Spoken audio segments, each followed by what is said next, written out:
Hello! Thanks for tuning in to the Coffee and Technology podcast by Cropster. Today we are joined by industry expert and enthusiast Marcus Young. Marcus is the demand generation manager at Cropster, where he develops content, events, and educational programs. He is a certified Q grader, an authorized SCA trainer, and has over 15 years of industry experience. During his time with Sustainable Harvest, he was based in Rwanda sourcing East African coffees and developing a market for coffee in Rwanda. Marcus brings a wealth of knowledge and experience to this episode. Norbert, Marcus, welcome to the podcast. We're doing another episode of the Marcus Young, and I'm super stoked for this. How's it going, guys? Yeah, it's going really well. This is cool. I'm happy to be on the podcast. I'm happier to be part of the Cropster team now, but it's cool to get the email asking me to tee up for this. So thanks, Nick and Norbert. Cool, Marcus. It's awesome to have you. We are very intrigued about hearing about your life, hearing about your position at Cropster, of course, and also so there's a huge wealth of information we can get from you, I think. So we're very happy and looking forward to that. Yeah, absolutely, Marcus. I mean, you have a wealth of experience in the industry, and maybe that's somewhere we could start. I know, you've learning a little bit about you, working with you. Now you're working as a demand generation manager at Cropster. But I think, even for me, continuing to get to know you better, I think for a lot of our listeners, we'd love to hear a little bit about your background in coffee, how your career has developed into where you're at now with Cropster. I know you have some super interesting stories that, I would love to hear more of, honestly. Yeah, it's coffee was sort of a third career for me, and it's like everything comes back around. When I was young and out of college, I actually worked in software. I was a guy with a degree in English without a job prospect, and I became a tech writer. And I turned out I had some technical acumen, so I did a little programming and product management and things. But after I'd done that for a number of years, I was sort of thinking, okay, what's next? I want something that's more satisfying, where I feel more engaged with the world around me and with things that I love. And I'd always really liked coffee. And so I was about 30 years old, and I sat down and I took this big look and said, what's next? It was like I was 30 years old having a midlife crisis, but hopefully that wasn't really my midlife. And I started thinking about these experiences that I'd had from both just loving coffee as a teenager, and the coffee house as a place to gather and meet folks from all walks of life. Yeah. But also really fundamentally, I had a client when I had a software, when I was working for a software company, a web design company, who had created a social enterprise before there was even a word for social enterprise. Mm-hmm. And his entire business model, and I'm not giving anything away, the company was an idea before its time, but his entire model was, he was a guy who knew farmers in Guatemala from some missionary work or something that he'd done. Okay. And through that, he wanted to buy their coffee, and he was interested in coffee and interested in roasting. Yeah. And he also wanted to have an impact back home.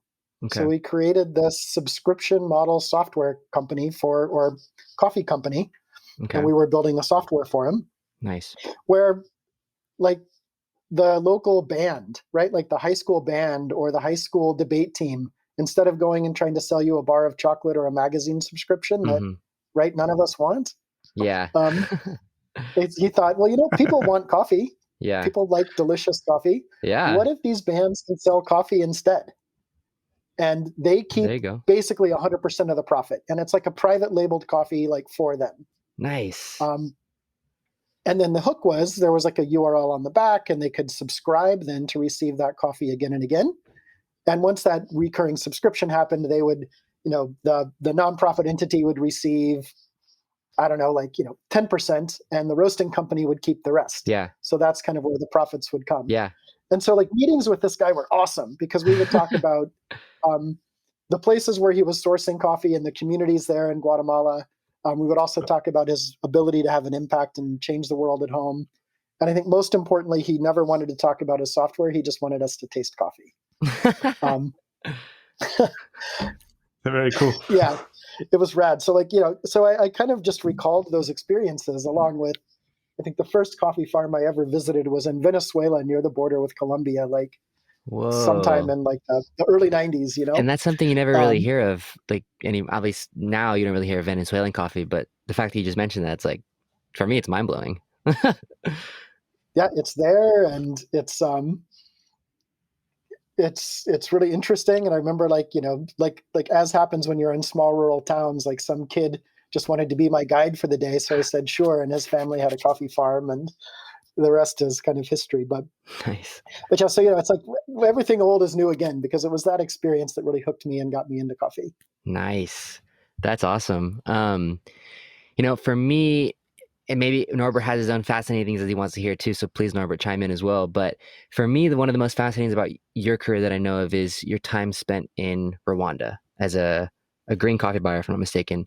I know you have a Q grader's license, but I'd love to hear a little bit about that. Yeah, I've never met actually a green buyer who spent as much time as you have in East Africa, and it's a producing region of the world that I'm particularly interested in, that I don't know much about, but I'd like to learn more about. So I'd love to hear about that, honestly.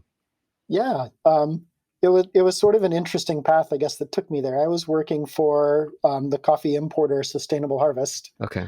as a trader, as a relationship manager, and this was a role that I took after having my own roasting company and kind of just being a buyer for a small roasting company. As I was there and working with buyers and things, this whole world of opportunity opened up with Michael Bloomberg. And Sustainable Harvest Whoa. was at the receiving end of a grant from Bloomberg Philanthropies.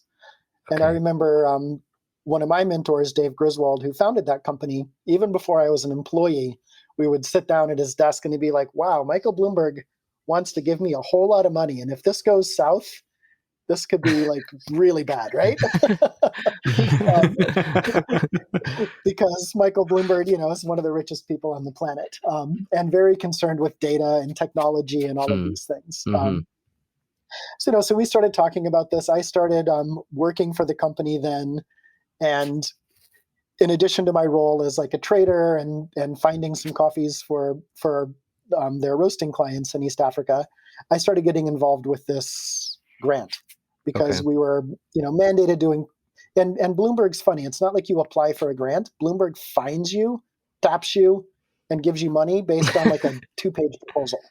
So it's terrifying. And the woman that was our funder had been like the head of like social services for the city of New York when he was mayor. So Verna Eggleston is just like a powerhouse and amazing and inspiring and can be terrifying. And so this project was going on, and because I had experience starting a roasting company and some retail experience, and was interested in East Africa, and also don't speak Spanish, so I could be most useful there. I found myself traveling out there quite a lot, largely to work on this project where we started.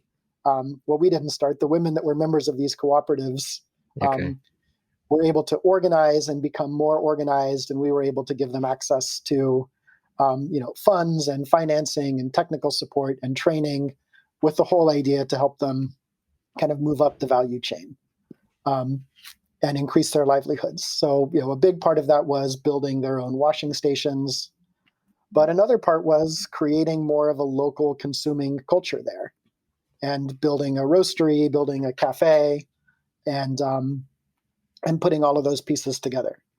So that's kind of what brought me out there. And I finally made the decision to move when I found myself flying out to East Africa like way too often for the length of the flight. It was like, let's just like pick up, let's rent me a house there. Let me just go.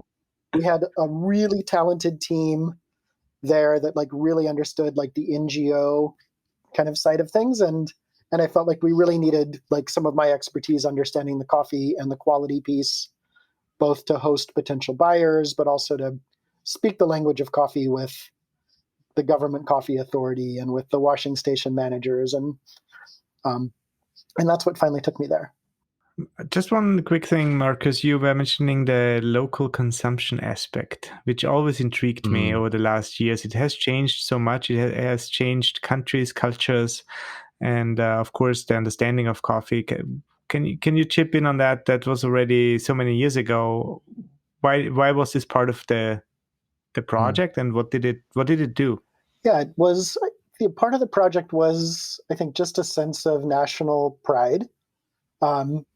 Giving folks and Rwanda, it's not unique in the world of coffee where people are growing coffee that don't drink coffee.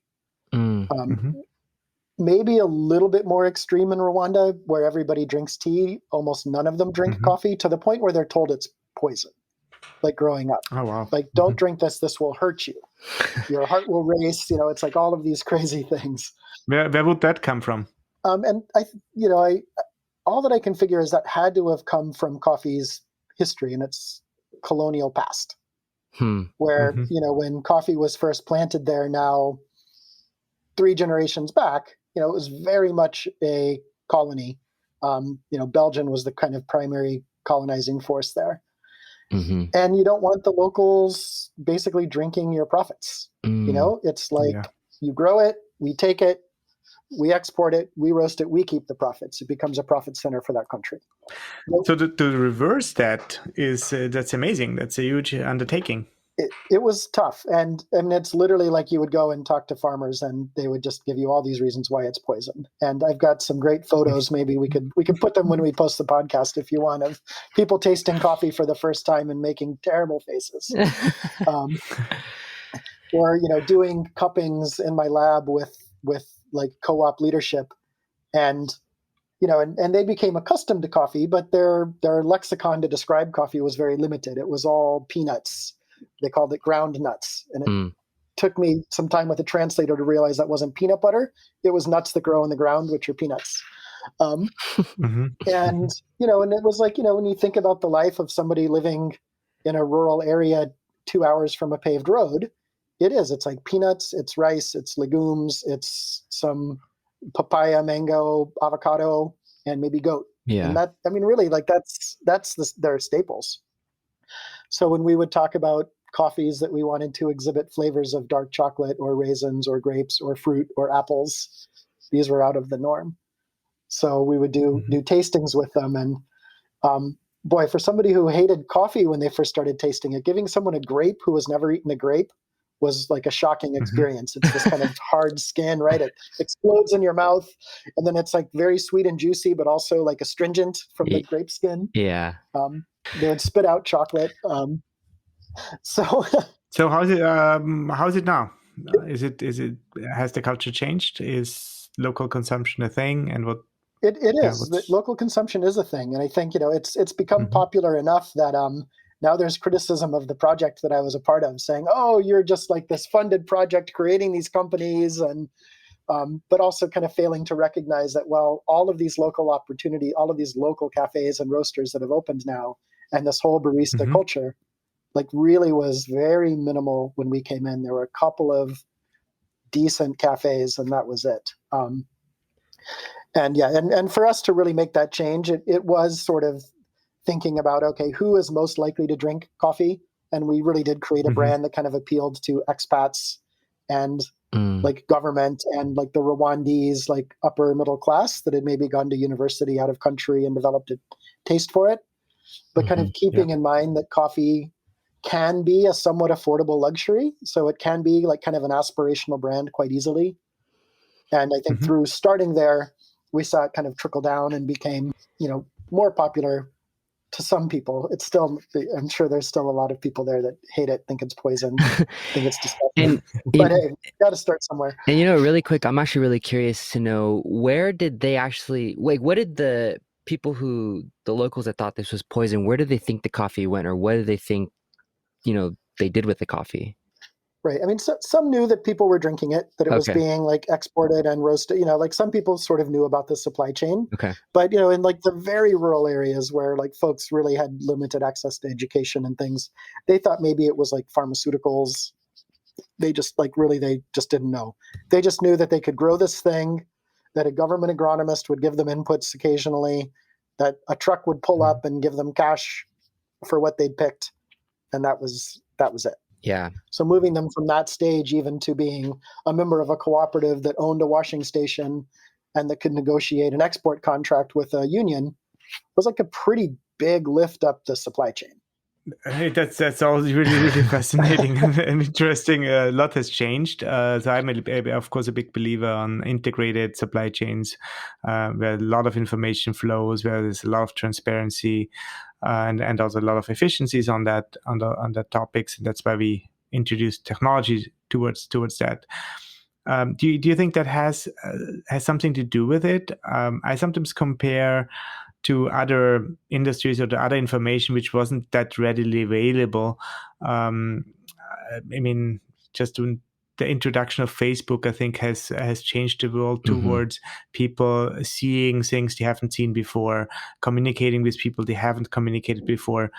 I see some of my pre well my friends from a local village, they haven't left that village, and there is not really a need for them to, for example, speak English, and they would totally post in English because it would just up their game on the platform because more people could read it, right? Yeah, 100%. And it's, and I think it even just goes to like what we take for granted as basic technology and just like cheap flip phones. It's like as soon as you have Yeah. that and you can buy airtime, you can suddenly call 3 villages over and find out what a washing station is paying for cherries there, and it gives you this power in the market. Right. Not to mention everything else that can happen with flip phones and somewhere like East Africa where people are making payments and signing contracts and doing pretty sophisticated work. Technology is a hugely important piece of that. Yeah, and you know what? And I know a lot has changed, especially just in Africa. And this is one reason why I'm interested in Africa in general, is because there's typically been a stigma, partly due to the history of colonialism, that Africa is, unfortunately, there's a stigma that all of Africa is poor and whatnot. But from my understanding and listening to different stories and experiences that of people that have gone to Africa, it's actually quite the opposite. It's a rich, flourishing continent, let alone, and with a lot more accessibility to technology than there has been in the past. And I want to know, I would like to know, since your time in Rwanda, and even during your time in Rwanda, what did that development look like in terms of making technology more accessible? And also in your case, helping educate more people in that country of origin to learn more and using technology to continue to expand their knowledge in coffee. Yeah, I think technology was really key to what we did there. And some of it was like I wish that we had Cropster Origin, because I remember creating these like very complicated spreadsheets with pivot tables to even before the harvest, to predict what their yields, what the potential price could be for this coffee, to prepare reports so they could talk to funders like Root Capital and others about financing their production. And boy, having a tool that could have aided that would have been amazing. But what really struck me as we would go through these numbers and create these sort of complicated reports, or on the other side, when we would have these unions go and pitch to these cooperatives so the cooperative could decide which union was the best fit for them. But these were folks that maybe didn't spend a lot of time in school, that had been farming based on some traditional methods, but they were super smart. They could parse those numbers. They knew what they meant. They could see profits where profits were generated. And then they could run with it. It's like, on the one hand, of course, like having iPads available for agronomists to be able to deliver trainings to small groups of farmers was huge. And to be able to track those trainings and do that kind of data collection that's so important in an NGO project.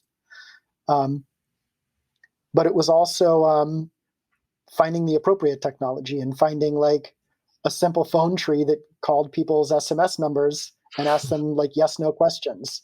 Did you harvest coffee today? Yes or no, right? If you choose yes, then did you only harvest ripe cherries? Yes or no, right? It's like reminders are kind of built into this. And of course, on the back end, those could be really sophisticated and they could tie into a much bigger platform. But I think, the coolest thing about the technology piece was after like the first sort of year's harvest and the first success, one of the members of the co-op, as we were building this washing station, took a small plot of land beside where all the coffees were delivered, and she built like a tiny boutique, like a little shed, where she could sell airtime. Was like the biggest thing that she wanted to sell was like airtime cards. But also, she would sell like water and banana beer and things like that. But it's like she took her profits and turned it around and became an entrepreneur. And tech was a big piece of that, because the ability to like call your cousin in a neighboring village was pretty powerful. Yeah. Yeah, no, for sure. And honestly, that reminds me of Norbert's story when you were mentioning, I always forget the name of the device, but it was like a mini tablet. The PDA. Yeah. And it just reminds me, because it makes me think like we tend to sometimes overcomplicate and overthink tech, when really sometimes it's just as simple as having a smartphone or having something on a screen that's a simple question for people to be able to use efficiently in the most simple ways. This wasn't a smartphone, Nick. This was T9. And I don't even know what that is. Right? It was like a 9 or a 12 numbers, on a keypad. Wow. A hash. Yeah. It's a so it's a keypad. Every keypad has like then one is A, B, C. Okay. Right? You had to click 3 times. So 1 time for A, 2 times for a B, 3 times for a C, and so on. So you would key in the text. Quite cumbersome, but once your system and your hands or your fingers were trained, you could actually do this without looking at the device. Yeah. And then again, the T9 also had a dictionary, so it could actually autocorrect, which created the same hilarious results as it as we see them in all other autocorrections. So. Yeah. No, that's super interesting. And so this makes me think of something I'm interested in. So, prior to this recording, we were talking a little bit about Wi-Fi and whatnot, and other things among that conversation. But I'm curious, and not just in your time in Africa, but just traveling and as your career has developed, what have you found any difficulties in, with the having access to Wi-Fi and then and utilizing the technologies? I mean, has that been a hurdle? What's been something in that area that you've managed to work through throughout your career? Yeah, I mean, I think access to technology can always be a hurdle, right? It's like just doing like simple data collection. Like in the best world, you're just online and you're live and it just happens. But we know that that's not the case. So having the ability to function offline and sync up when you go online is huge. Yeah. Even just for gathering cupping data, because you never know where you're going to be cupping coffee. And if it's in like a mud brick dirt floor room that might be the quality lab at a co-op somewhere, you're not going to have Wi-Fi, right? Yeah. And even if I have like my little, Wi-Fi hotspot device, like it's probably not going to work. So, I mean, I think there's that piece of it, just for people to kind of do their jobs as we become more technological. And especially when you think like, in the case of so many cooperatives where they're maybe not just buying cherries from members, but they're also collecting from other members of the community. Mm-hmm. It's like those people that are running those connection sites, if they're able to be synced up, is huge. Okay. Because at some point they're going to like buy as much as they can handle for the day and they need to stop. Or they're going to see that, people are expecting a higher price because the station down the road is paying a higher price. So being able to sync up like that, I think, is huge. But the other piece of it is like the market access, because coffee buyers kind of want to feel like they're there. And that either happens by them traveling and visiting. Mm-hmm. And I think the expectation anymore is that people are connected all the time. And it's tough. I think about taking groups of roasters to Geisha Village, which is a big farm that's somewhat near and dear to Cropster because of its history and Cropster origin. Yeah. But, it's really remote. It's like the most remote coffee farm I've ever been on. It's like you can throw a stone and hit South Sudan. It's like a full 2-day drive from Addis, with 1 day of that being on dirt. Oh my gosh. And you get there and there's like one place where you can get a signal on the farm, and it's like at the far top end of the farm. And, and when you're there with roasters and with buyers, like folks are like super anxious when they get there, often just to like check in with Yeah. family and things. But I think that's important is, like people are going to host guests, and there is a certain level of expectation maybe of access. And then the flip side is these producers also have a better and better opportunity to work directly and communicate directly with their customers, which could be importers or it could be directly to a roasting company, and being able to kind of feed that content beast, right? I mean, Norbert mentioned Facebook, and it could just be social media posts about the farm, or it could be giving real-time updates to an importer so that they can in turn that around into a blog post and say, hey, the harvest is underway in Nyaminga, Rwanda, and this is what we're seeing on the ground. Like that translates to dollars. It translates to sales. We hope you're enjoying this episode. This podcast is brought to you by Cropster, a software solution that connects coffee professionals from origin to roasteries and cafes around the world. Cropster offers great tools that are simple to use, flexible, and have the best practices built in so your business can grow.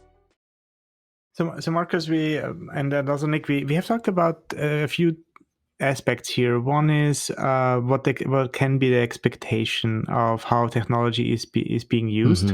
So it can be easily that we want to go 3 steps in one, and not focusing on, hey, there's actually 2 steps in between we need to take, and they are already valuable, so we don't have to overdo it just because we are used to it. And I mean, in my head, the image came up of a sending pictures to people is not that old. So, or I'm getting old. Maybe that's more the case. But I still remember a time where you had to be very mindful of not going over that half a megabyte or maybe a megabyte per picture per email. Because it would load forever. You would download for 10-15 minutes because someone jammed your inbox. And the inbox could take it, but your internet line to download that email, and they were all downloaded sequential. So that means loading 2 quick emails with only text, and then the third one had a picture. You would have to wait it out to get email 4, 5, 6. Man. So there was no way of. And then you had a stupid picture, which like, oh, that's not even funny. It's like, why you sent this to me?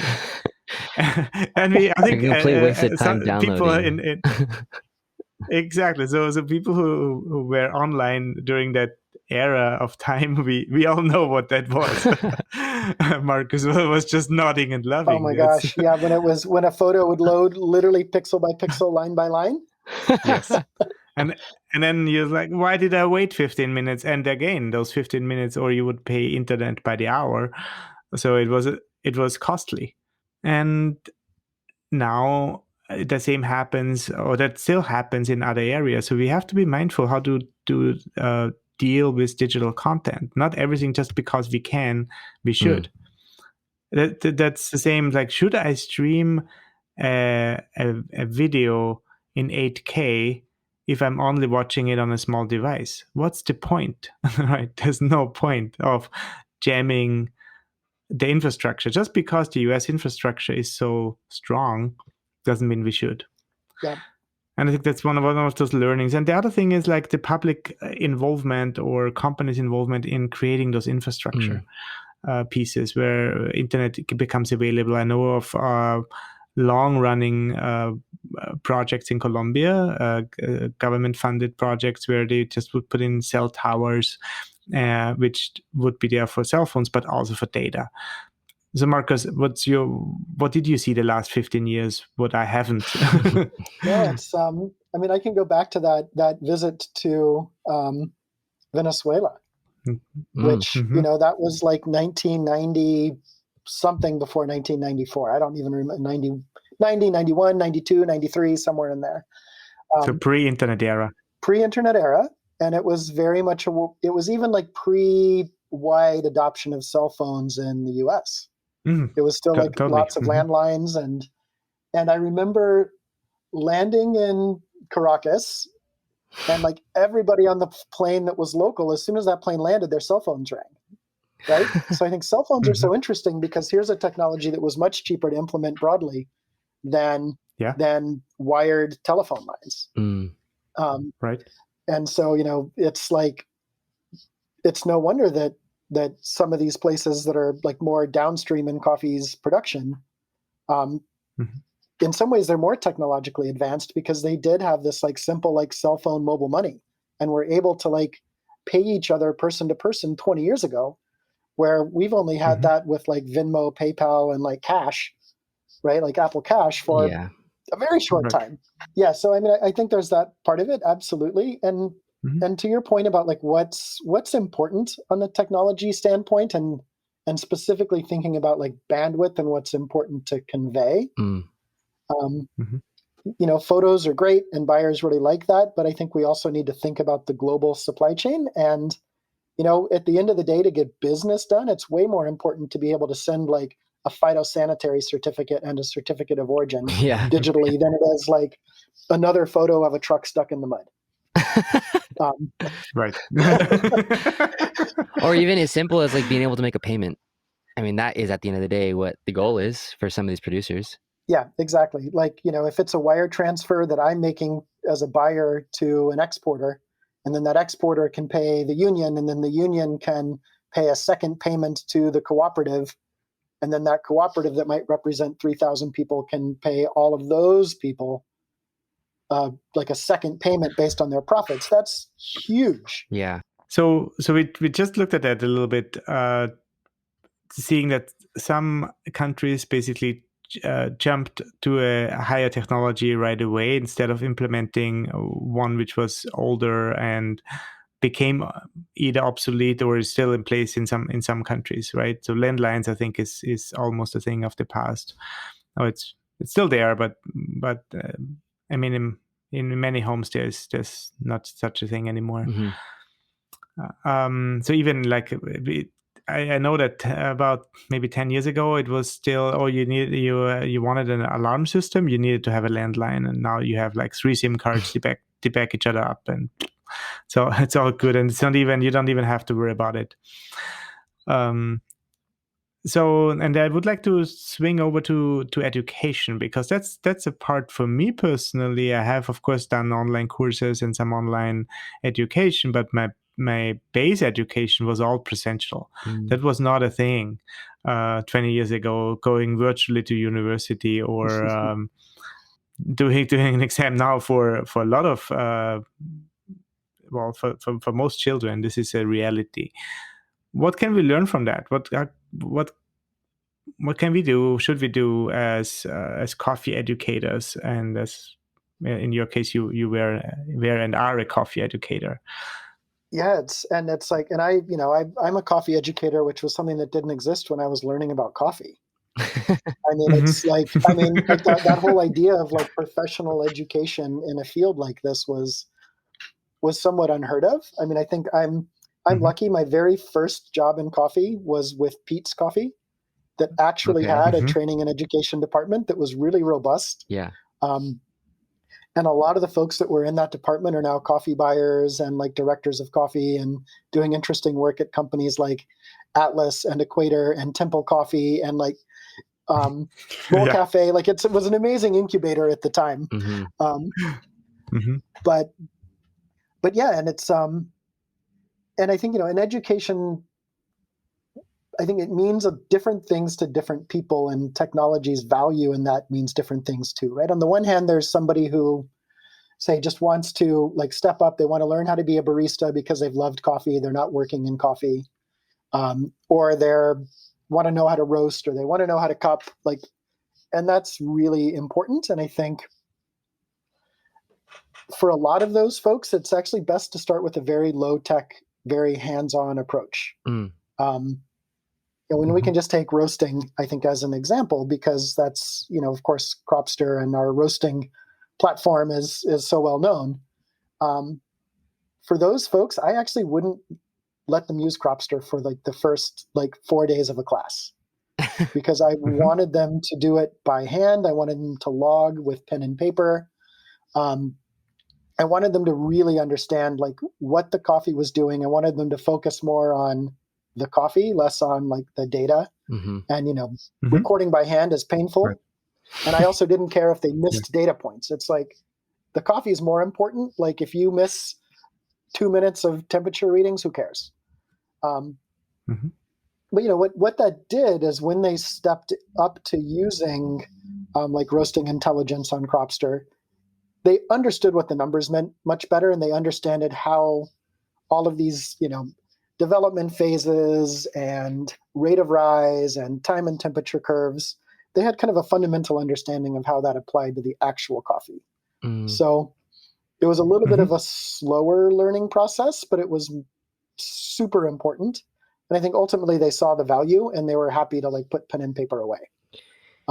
Maybe I'm just a little bit of a Luddite in roasting because I learned how to roast with pen and paper on a machine with not a lot of control. But so yeah, there's like that type of training, which is maybe different also than somebody who's like working for a roasting company and needs to get up to speed quickly on how to roast profiles, match profiles, and understand quality. Yeah, I guess there's something to that. Doing a process per hand and really paying attention and getting very close to the process you do before using a tool which supports and helps you and potentially does part of it for you. So I mean, when I started learning about materials and wood and metal, that was part of my high school. So we had to trim down some wooden and some metal pieces for hours manually. And then it would say, well, there's a machine doing that. But now you understand how hard or what's the behavior of that material. Yeah. And once you understand the behavior, now you can go to the machine, select the right tool sets, the right endpoints, and do that more efficient, much more precise. But you understand what precision means and how that all comes together. Right. And one thing that makes me think of as well is I'm wondering what your approach to educating in that way to roasters, for example, what that does in terms of, let's just say, the career mindset for someone who they're just looking for a part-time job to get through college. They're interested in production roasting, but they're interested in just, something temporary for college, for example. I'm wondering what your approach does to change their mindset and outlook on their career and maybe even spark some interest in coffee. Because, speaking with a lot of head roasters, it's funny you mentioned as well that you start with Cropster. A lot of production roasters that I know, and a lot of head roasters that I know always tell me it's made their education process in terms of teaching someone to sit by the roaster and roast a lot easier and a lot more efficient. Yep. And that's the other piece of it, right? It's how do you, it's one thing to sort of train somebody that is brand new to this and is kind of coming into it from like a perspective of passion, from a perspective of kind of all about the product. It's very different when somebody hires me and they say, hey, we want you to come and work with our company and get all of our roasters on the same page. Or help us design a curriculum so that when we hire a new roaster, we can fast track them. And it's almost impossible to think about how to do that without a tool like Cropster, where you not only have the ability to compare one roast to another roast to another roast, but you can attach cupping sessions and tastings and like quality notes to that, so you can understand kind of visually and quickly through like just reports and looking at data, oh, if this happens in the roaster, then this is what happens to the cup. But then I think, the other piece of it too is you hold people accountable. And by being able as a production manager to set roasting goals, I'm able to sort of manage their and watch their progress over time. And, are they continuing to make the same mistakes, which would tell me like as a trainer, I need to come back in and teach to that.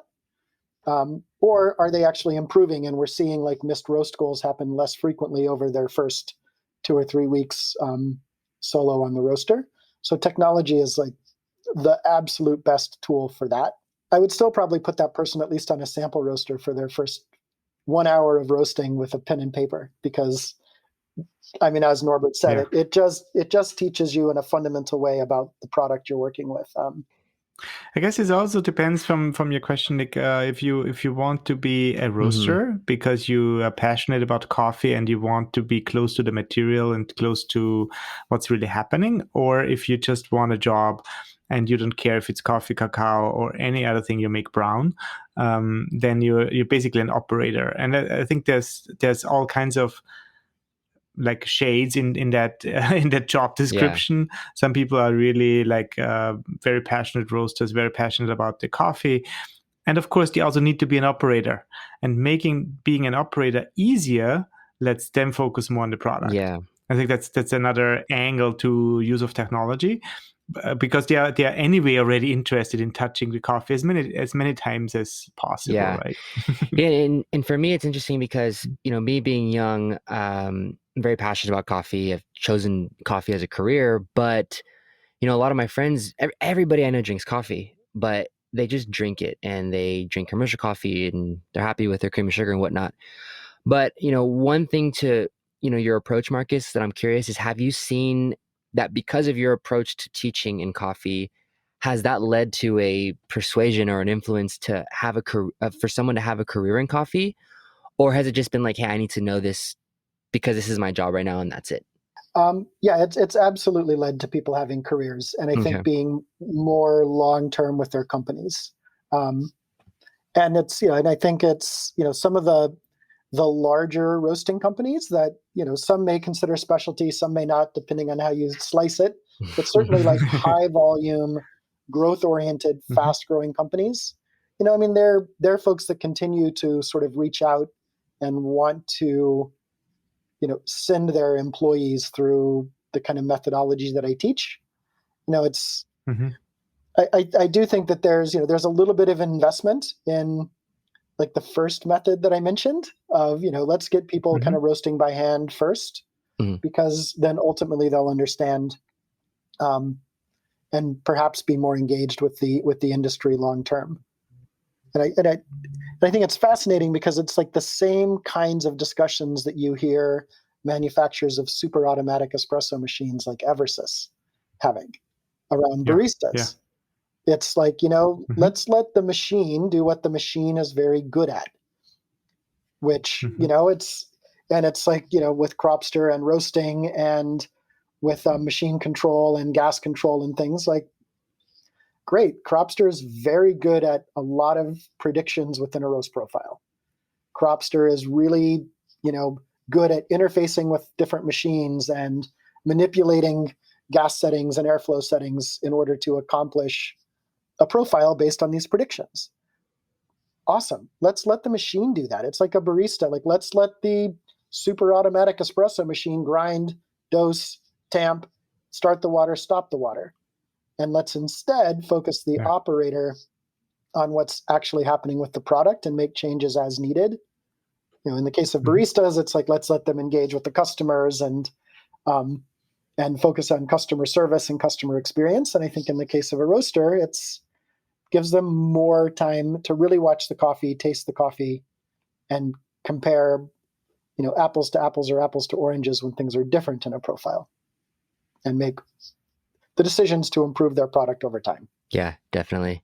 Yeah. And, one thing I guess we can start to wrap up on this, but so we've talked a lot about roasters, educating roasters a little bit using technology, but on the flip side, and something that's obvious that's very interesting is using technology to educate. I don't want to just say producers, but those in origin, specifically about on cupping.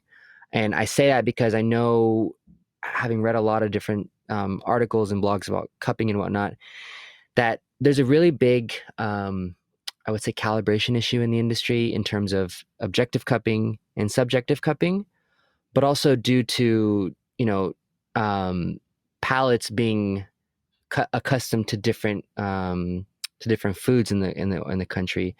So I'm curious, how do you use how would you use technology to educate those? And I don't want to just say origin, but those around the world with different palate types and whatnot, to eventually reach I don't want to say a uniform palette around the world, but something where people are able to objectively cup um, more effectively rather than subjectively cup.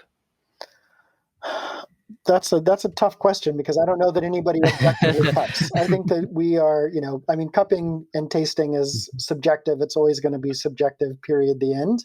All that objectivity means is that we've come to an agreement, right? That we have like circled around a fire and we have this sort of agreement that this is something that warrants a high score. This is something that warrants a low score.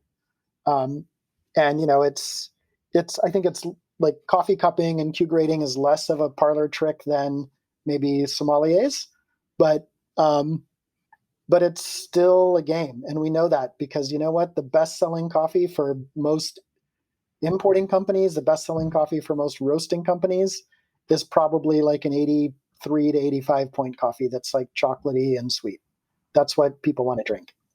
And so, like, does it really matter that I cup a coffee and it's a 92 point coffee and it sells for hundreds of dollars a pound? I mean, yeah, that's great. The producer gets a lot of money, but it's like a parlor trick, right? It's you're identifying this coffee for this very select group. So there's that aspect of it. And it's not that I disagree with you because, right, the entire purpose of the Q grading system was to give, producers primarily an equal seat at the table talking about quality. Because in the commercial world, it's like you've got your New York C market on grade coffee, and then there's coffees that are below grade or coffees that are above grade, and all the power rests in that broker and in that buyer, and they have no incentive ever to say that it's above grade because then they'll pay more. So the Q grade comes in, and it's like, well, hey, no, let's actually give producers an equal seat at the table. Let's calibrate them to like a standard that can in some ways determine the quality and the value of this coffee so that now a producer isn't duped. A producer can say, yeah, no, I'm a Q grader. I've got a Q grader at the government. I've got a Q grader at my exporter. And we all agree this is an 88 point coffee. It's going to be worth a lot more than, so I think it's super important. And I think the Q is a great tool for that. And I think, the other piece of it is the sensory lexicon and the work that World Coffee Research did.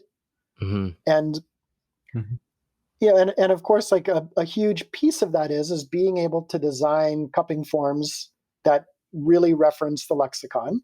There are researchers, I wish I could remember his name, but at ASIC a few years ago, there was a researcher who gave a presentation on, based on the flavor profiles and descriptors that cuppers give a coffee, he could predict the score. And he could, and if I remember right, the results were he could predict it as accurately as a group of Q graders in different areas could score that coffee. So I think that's super interesting. I guess what I hope happens with that World Coffee Research like lexicon that we have is that people pick it up globally, because right now it's like totally North American centric. And the potential is though that somebody could pick it up in Oman and create through the same processes a lexicon that's relevant to their local foods and sensory experience. Somebody could do the same thing in Ethiopia, the same thing in Asia. And then I think technology becomes quite interesting because you can map those lexicons together. And if I cup something and say that it tastes like blueberry and Meyer lemon, it can then map that to maybe similar terms in Korean, like different, right? Like totally different products, but that maybe kind of exhibit the same characteristics. And then that becomes closer to like some sort of not really a global lexicon, but regionally relevant lexicons that allow us to share knowledge more readily. Exactly. So I think that's what we could do quite well with technology, to match different preferences and see if the same coffee was given those attributes in the US and different attributes in Korea and different attributes in Africa, but they're still the same coffee. They still describe the same coffee. We can learn from that and then do a better matchmaking and a better interpretation. So that's I was just recently talking to Peter Giuliano from SCA, the research and he's working quite a bit with that lexicon, and also pushing more that idea of let's taste a little bit more what the descriptors, and a little bit less focused on the scale from 0 to 10. Right. So I think that's it. I see a certain dynamic happening. So maybe we should talk to Peter in one of our next episodes and see what he can bring from the quality and research side to the table. But Marcus led to that very, very clearly. I see that too. Mm-hmm. Yeah, and there's a guy. He's a professor in Eugene, Oregon, Ken Lieberman, and has a draft of a book out on the phenomenology of. He's a phenomenologist, so like the philosophy of language, and he has studied cuppers and Q graders and tasters and how we talk about coffee and come to agreement around scores. He would come to Q grader courses at Boot Coffee, for example, and like sit around and be a fly on the wall. And there's so many people doing really interesting work in this area. Well, that also will help us to communicate the quality from seed to cup, because it's the descriptors. It's not the scores usually the end consumer could understand. I find it always so fascinating when I have a coffee at home which has certain flavor notes which are also identifiable by coffee drinkers, and even people who are not really into specifics or are not coffee professionals.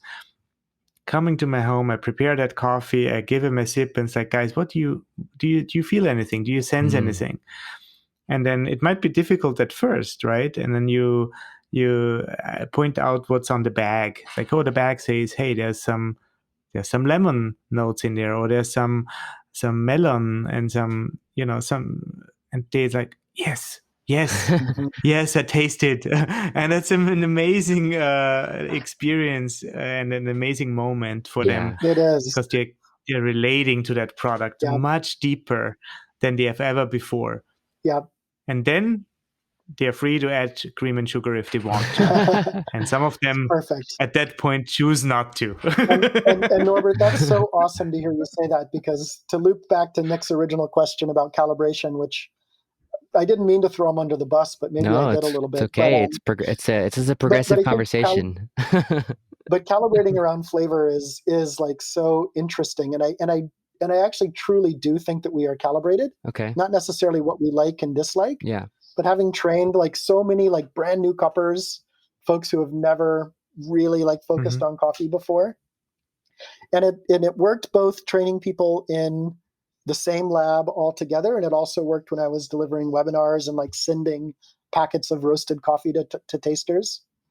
The very first exercise I would always do would just be have like two different coffees and have them taste it and just do free form descriptors. I've had them use Cropster and capture that in Cropster Cup. I've had them do it with the paper form. And then we just sit down and I just start making lists of all of the flavors that people identified in the coffee. And there's like this, I call it the wheelhouse effect. I might have said papaya, maybe Norbert said mango. But at the end of the day, we're all tasting a tropical fruit. And that's what happens. Right, it's like you can go through, and it's amazing how many of them, literally the people use exactly the same words, a group of people who have never tasted coffees before. Or those that don't say exactly the same word, they're kind of in the ballpark together. Yeah.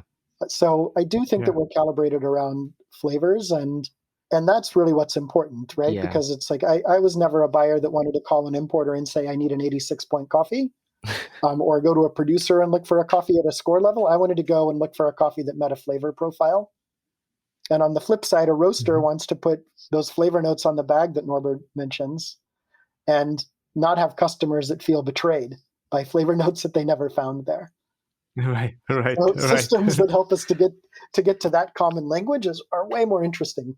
And you don't need to come with the very like intense flavors immediately. As I sometimes feel like if there is an honest chocolate tea and an honest sugarcane coffee there, that can be a very good starting point. It's a very broad starting point. You get surely in many coffees, but even that is already like I would say the first step for people is like, no, you can, there's more than just roastiness or this like, oh, just coffee, and they start thinking about it. And I think that's a process. And giving them like the flavor wheel, which is organized that way, right? Starts with the general and works out to the specific. Like Yeah, we don't all have to be specific, because I remember judging a barista competition and hearing Manuka honey.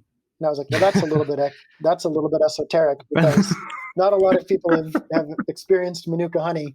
Maybe they would have been better served by just saying honey.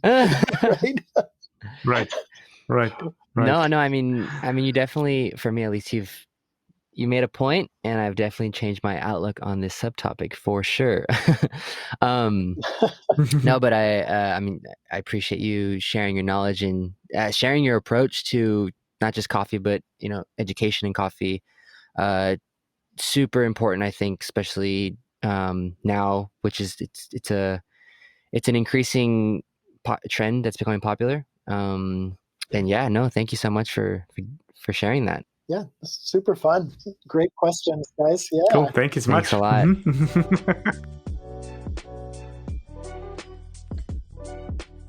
Thanks for listening to this episode of the Coffee and Technology Podcast, brought to you by Cropster. If you enjoyed what you heard, please subscribe or give us a follow on any of our channels to always get the latest episode.